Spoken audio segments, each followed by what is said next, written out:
Welcome to Hired the Podcast. Thanks for being here. I'm joined today by the incredible Grace Judson, who's a consultant that specializes in working with companies and specifically frontline first-time managers. She's a self-described leadership geek, really focused on helping companies create and empower great new leaders instead of trying to rescue bad ones. Did I say that right, Grace?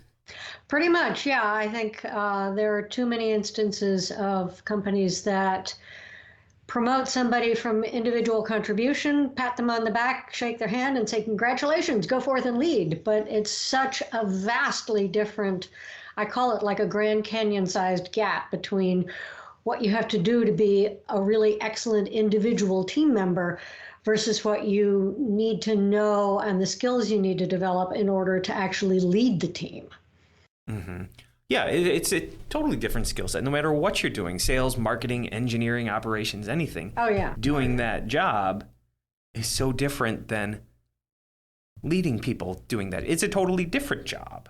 It is a completely different job. And the old saying, what got you here won't get you there. The skills involved of being an individual team member are, detail-oriented, focus on the task, get the task done, pay attention to quality and deadlines and all of that. And in becoming a leader, you need to know how to enable your people to do that, rather than making sure that you're the one who's doing all the work. And that's a very difficult thing for people to shift on because it's counter to everything that made them a success up until this point. Yeah, it was one of the hardest things for me when I took on a leadership role was delegating, giving up control, terrified that if I didn't do it, it wasn't going to be good enough. Right. And that failure was going to be on me. Yeah. Well, and I think that is a large part of what's going on right now with this thing that Microsoft actually termed productivity paranoia that I think we're seeing a lot of in the business publications and on LinkedIn and whatnot, which is where, especially when you've got a hybrid or remote team, everybody's running around wondering, what are they doing? And instead of being able to walk by somebody's desk and see that, they're sitting at their desk and their keys are clacking, they now have to trust. And that's a shift from pre-pandemic to now that is just adding to the complexity of what it means to be a manager. Mm-hmm. It's also, I think you need to be so much more deliberate now. You used to be able to manage by walking around, just seeing what people are working on, hearing the conversations they're having, taking a glance at the projects they're working on, stopping by and asking if they need help. And you can't do that anymore without the deliberate action of doing that. How are people overcoming that challenge of not having the proximity to others? Well, one of the really unfortunate ways that some organizations are doing it, and I'm not blaming the managers on this one, I'm blaming senior leadership on this, is to actually install tracking software. Mm-hmm. So, and I have seen cases where some organizations are literally requiring people to work on camera, which would just, talk about Big Brother watching you. It creeps me out to even think of that. And a lot of people are quitting because of it, or really, And the other thing that people are doing is monitoring computer activity, key clicks, mouse jiggle. They actually have something that you can buy if your company is doing this, and I'm not sharing any big secret here because all you have to do is Google it. There are actual software and hardware mouse jigglers. Mm-hmm. It's really sad. It's the wrong way to do it. Now, what needs to happen is that people need to understand the objectives, both in terms of the larger picture, because we all do better when we know what the bigger picture is that our specific task fits into. And they need to manage to the objectives and to the production of outcomes rather than the time involved. So that if somebody is working on a really naughty software problem, for instance, they may not actually be on their computer all that much. They may be working on paper and pencil. They may be, walking around the house, waving their arms in the air, talking to themselves, trying to figure out this problem. But what matters is not how they do it. What matters is that it is, in the end, done with the appropriate quality and the appropriate, whatever budget might be involved and the appropriate deadline. That's what we need to be managing to. It's a bit of a shift, and it sucks that it's a bit of a shift because it kind of always probably should have done this way, but Yep. Leading to the results, not managing the task. Right. And that really empowers the individual, which is what, as a manager and leader, you want to do things in the way that works best for them, because we're all individuals. We have our own individual way of working on things, and to learn for themselves what works and what doesn't work for the things that they need to do. And of course, this is where your point earlier about delegation really comes into play, because it can be very hard to trust that your people are going to get the job done when you've always done it yourself in a particular way, and you may believe that that is the right way to do it. But and that's what we're taught all through school, right? I mean, in grade school, you're supposed to show your work. And if you didn't do it the way the teacher told you to do it, then even if you had the right answer, it was still the wrong answer. So it really is about freeing people to do work in the way they do the best work.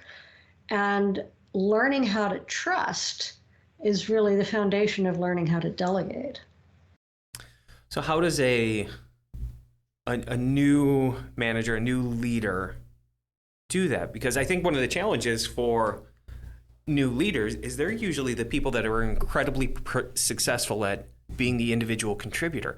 It's why great athletes make terrible coaches, because they've been great at it, and somebody goes out there and they're not great at it, and they say, well, the player says, well, how were you great at it? And they say, I don't know, I just was. I worked harder, did more, had more natural talent. I was just able to do it. So just go out there and be like me.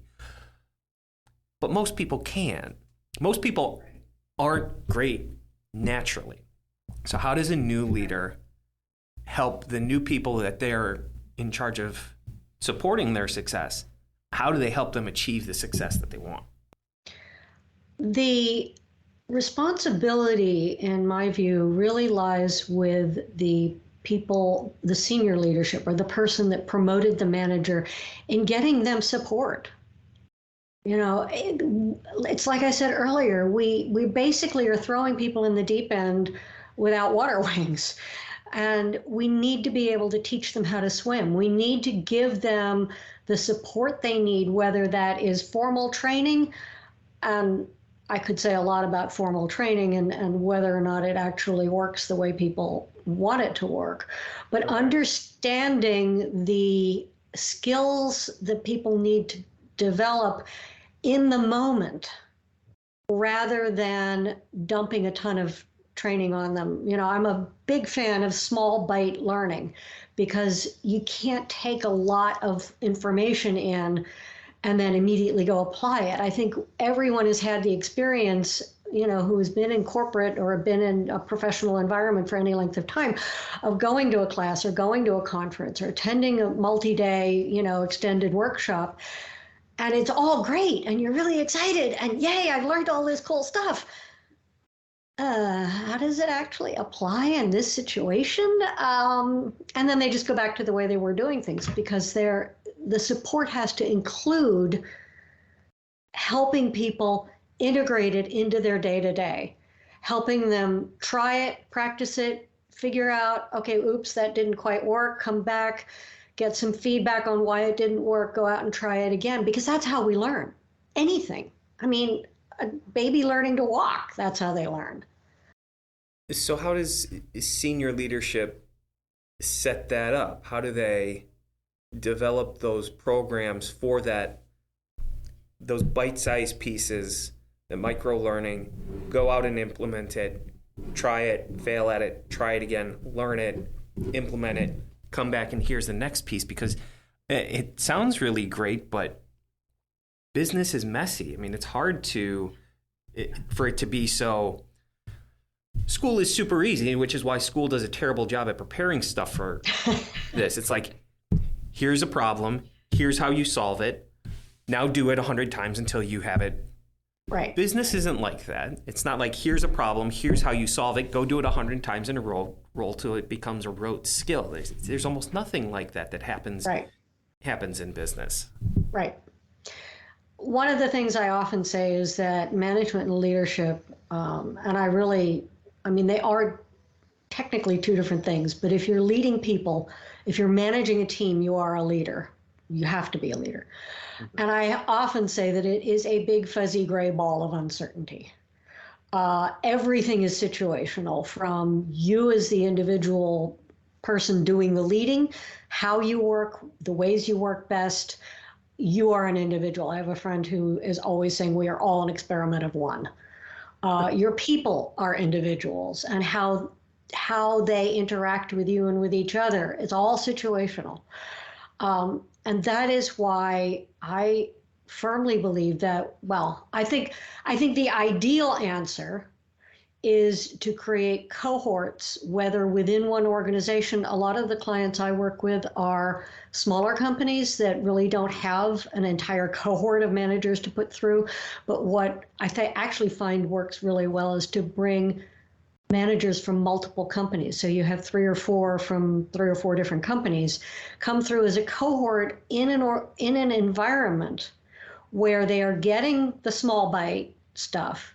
They are getting the interaction with each other so that they normalize the experience. One of the things I hear all the time from my clients, my students, is that they are lonely because they don't have anybody to talk to. They can't go say, help, I don't know what I'm doing, to their manager who just promoted them. They can't go back to their previous peer group because those are now the people they might actually be leading now. And, yesterday they were going out for beer and hot wings and complaining about management. Now they are the manager. They can't go to their peers, or they don't feel like it's safe to go to their peers in the organization, again, because they don't want to look like the newbie who doesn't know what they're doing. Mm-hmm. So if you have a cohort that is there to support each other with expert facilitated support, and, this is the kind of thing that I do. I'm not trying to promote my work. I just happen to believe that it is the best way to do it. Whether you do that for every manager in your company, you do it as a blended group from multiple companies, it can be supported internally. I'm not saying it has to be somebody coming to me. I'm saying you can build this kind of thing internally. And I've seen some companies do that very well. I did a workshop for a company that was doing that very well. And all I did was come in and do the workshop and go away again. But I was really impressed with how they were doing it as a cohort within their organization. Can you give me an example of what one or some of these bite-sized pieces of learning look like for new managers? Well, delegation would be one, how to decide who to delegate to and what to delegate to them. Understanding how, because it's not just delegating tasks, it's also delegating decisions. Mm-hmm. And where is somebody in their own environment, in their own knowledge and experience that they are ready to take on a particular decision, helping people develop decision making. Understanding different communication styles. And I have a very, very simple framework that I use for that I find really helps people communicate better with their team and with their own managers. So there are a lot of little things, understanding, your own values so that you know how to come across as an authentic leader, which is, a big thing these days. And everybody is like, well, does that mean I have to come in and tell everybody everything? Well, no. It means you walk your talk. How do you do that? How do you show up when you don't know the answer to something? Because one of the big leadership myths is that, I'm supposed to have all the answers. Well, actually, no, you're not. How do you effectively run a meeting so that you get everybody's input, even the quiet ones or the ones who might be typically have their voices suppressed for one reason or another. How do you create that infamous thing, psychological safety, without, and balance the needs of the different people? So there are a lot of smaller topics that are actually quite significant, but that don't need, 4 hours of workshop. You maybe get a 15-minute video, some written material to understand how to apply it, some examples of, okay, here's how you might try it out. And then the opportunity to interact with a mentor or a coach, either in person, on video like we are here, or through writing. That's where having a platform where a cohort can interact asynchronously is really helpful. Mm-hmm. What do you think the biggest challenge facing new leaders is these days?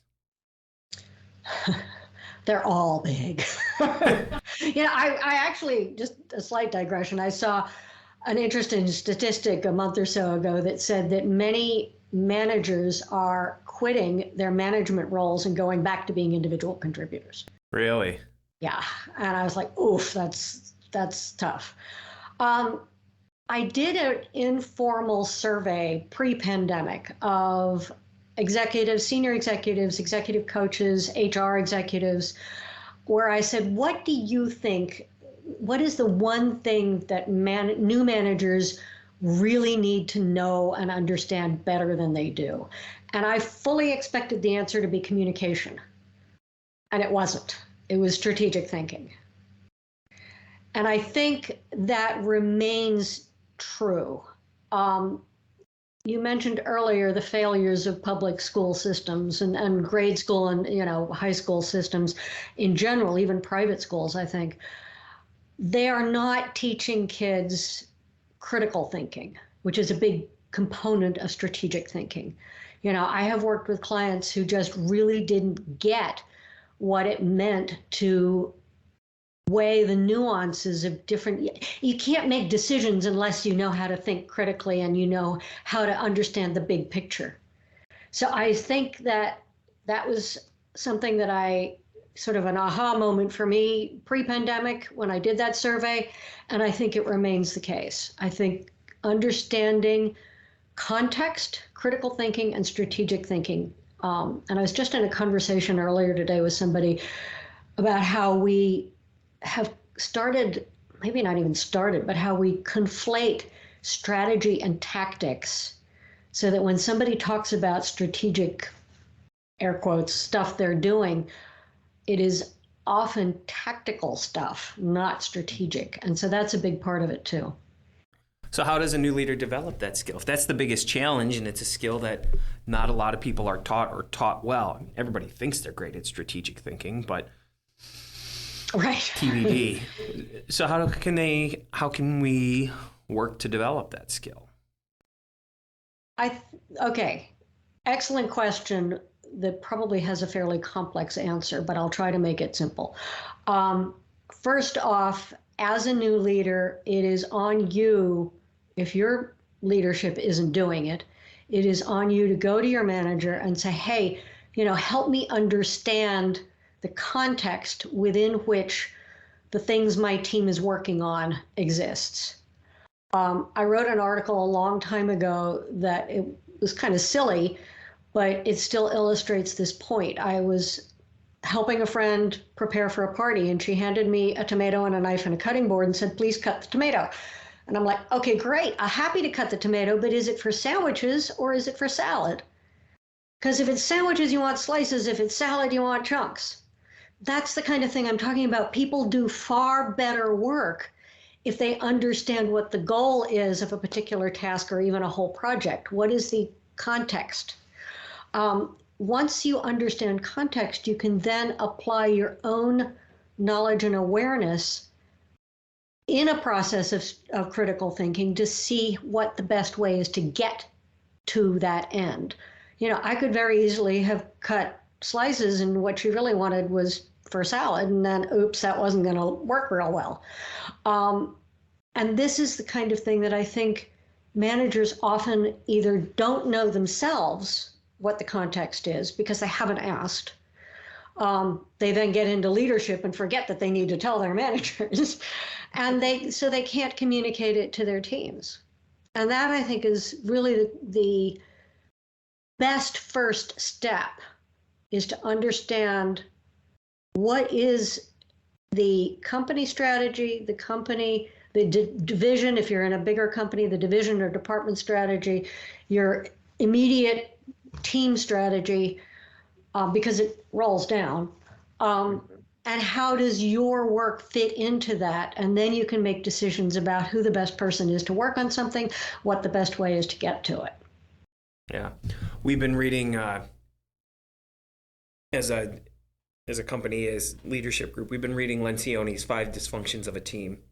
And we realized that we've fallen into that trap too, that leadership has a vision, and some of it we think is communicated out, but the greatest fallacy about communication is that it's actually happened. Right. And we realized that we've got our sales leaders over here, and we've got our marketing leaders over here, and we've got our operations leaders over here, and we're never getting together as a collective to discuss what the objectives of the company as a whole are. Right. And how each department is working independently and how they should be working together to achieve those goals, to achieve that vision. And we're a small company. I mean, we're 30 people. I can't fathom how this is going on in 500,000, 10,000 person companies where people know the reason for what they're working on. It's just a task that they're supposed to do.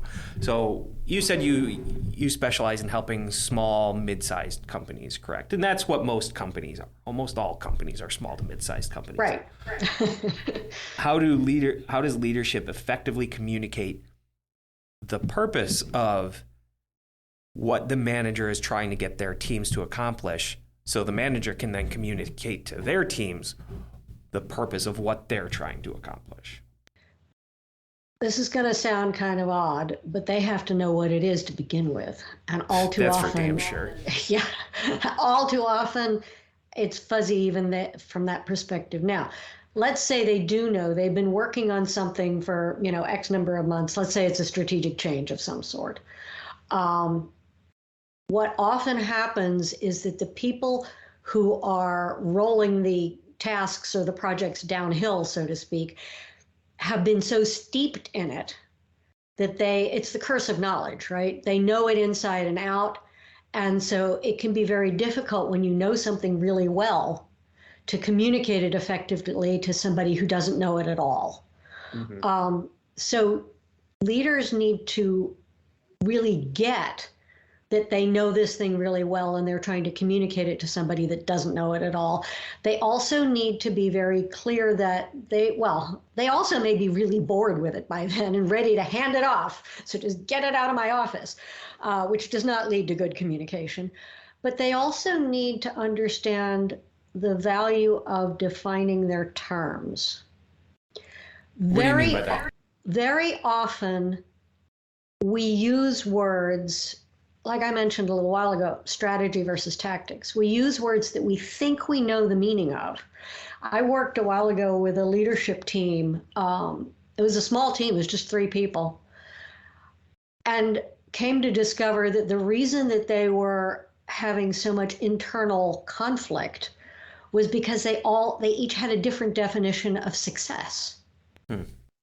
If you don't define your terms, you are going to think everybody understands what you're talking about, but everybody's going off thinking that you mean something else.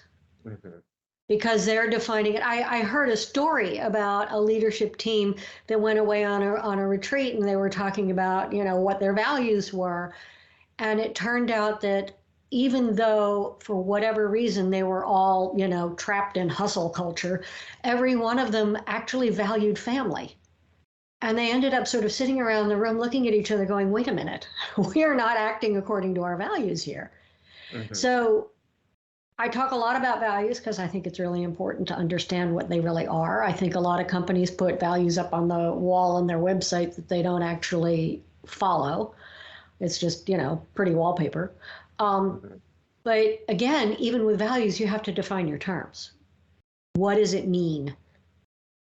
And a colleague of mine recently posted something on LinkedIn about he has done a number of different audits of customer service teams. He's a customer service. His name's Jeff Toyster. I'll put in a plug for him because he's really good at what he does. And he's done a lot of audits of customer service teams. And he found that the single biggest, most indicative indicator, a little redundant there, of success within a team was whether or not the team members all knew what the mission of the team was and how they were supposed to enact it. And what that came from was that the manager knew and communicated it. And I thought that was just really fascinating, that all it really takes, because from that so much derives, right? If you know what your mission is and you know how you're supposed to fulfill it, then you know what you're supposed to do, how you're supposed to communicate, you know how you're supposed to show up, all those things. It's the difference between working with a purpose and completing a task. Right. Yeah. And I think this goes to... Thank you for boiling my long-winded... Well, I think this goes back to something you've talked about a lot, and that's the importance of culture in creating an environment for success. Mm-hmm. And that can be incredibly difficult, I think. Culture is such a big buzzword, but nobody really knows what it is. I don't think anybody really knows what culture is. It's the old definition of the different definition of pornography versus art. I'm not sure what it is, but I know when I see it. Culture is the personality of the organization. Mm-hmm. And it shows up in different ways, and it can also be the personality of the department. It can be the personality of a team. And that can be dysfunctional. I mean, we all know people whose personality makes us want to run in the other direction. And we all know people whose personality makes us want to go out and have coffee with them. Mm-hmm. What can a new leader do to establish a culture, create a team personality that generates an environment where people can be successful and want to be successful? It's hard to do if you're in an organization where the overall culture is not a fit. Now, I am not a fan of hiring for fit. I think we need to hire for additively, not for fit, but that's a whole different discussion.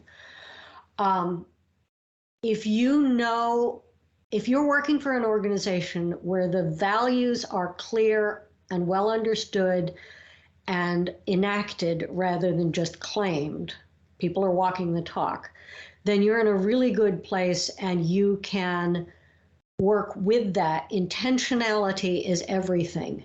A lot of times managers are just so overwhelmed with the day-to-day that it's hard for them to take that step back and have the perspective to really understand their values and the fit of their values, I will say fit in that context, with the organization's values. And one of the things that I think people really bumped into more consciously than pre-pandemic, during the pandemic, was what is called moral indignity. It's where it's a mismatch of how you believe the world should work and work should work and how the company actually operates. As an individual manager in an organization, I often say that the first line manager is where the rubber of leadership meets the road of the individual employee. Because you really are the living, breathing representation of how a company's culture is. And you, as the manager, to be able to be partly introspective enough to understand how that actually shows up for you, but also observational enough to see what is going on. I mean, a lot of managers, I can remember when I was first in management and I was like, okay, whatever, this really isn't working. And I'm not sure I know how to fix it. And I didn't at the time have the knowledge that I have now to say, okay, what one can do in that situation is to step back and really look around at how things are showing up and how you want to show up, and then do what you can within the context of your company culture to represent that. If this is sounding like a fuzzy and sort of hand-wavy answer, it's because this stuff is. It is not concrete, but no. And it is very situational. Yeah, but I think you made a really good point in there that, culture's really fuzzy. Values are less fuzzy. And so looking for people, hiring people and developing people that fit your values, but enhance your culture. Exactly. Yes. You keep summarizing my long-winded answers in beautiful soundbite mic drop. No, it would kill me if I tried to drop this mic. These things are a couple. Grace, this has been fantastic. I really appreciate it. If people want to connect with you, if they want to take this conversation further or talk specifically about their company or their teams, what's the best way for them to find you? My website is my name, gracejudson.com. I am very active on LinkedIn, so by all means connect with me on LinkedIn, follow me, whatever. I will say, you can message me on LinkedIn, you can send me an email through my website. This is going to be a little bit of a timely thing, since podcasts are kind of evergreen out there, but as of this moment, I am actively recruiting people for a free manager group that I'm considering starting. If I get a critical mass of it, it will be a go. I've done a lot of group creation and facilitation, and I know that without that critical mass, it doesn't serve anyone.